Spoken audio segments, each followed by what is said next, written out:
નમસ્કાર, હું છું કેતન અને આપ જોઈ રહ્યા છો CB24। મોરબી પુલ દુર્ઘટના કેસમાં જયસુખ પટેલની મુશ્કેલીઓ વધી છે। હાઈકોર્ટે જયસુખ પટેલની જામીન અરજી ફગાવી દીધી છે। હાઈકોર્ટે આરોપી જયસુખ પટેલની જામીન અરજી ફગાવી છે, જેમાં મોરબી કેબલ બ્રિજ દુર્ઘટના કેસમાં જયસુખ પટેલ જેલમાં છે।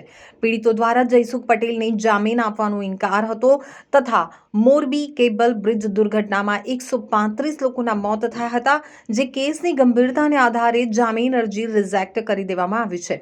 એસઆઈટીના રિપોર્ટની જામીન અરજીના ચુકાદામાં કોર્ટે નોંધ લીધી છે, તેથી કેસની ગંભીરતા જોતા જામીન ન આપી શકાય તેમ જણાવ્યું છે। મોરબી ઓરેવા ગ્રુપના માલિક જયસુખ પટેલની જામીન અરજીના મામલે ગુજરાત હાઈકોર્ટે જામીન અરજી ફગાવી દીધી છે।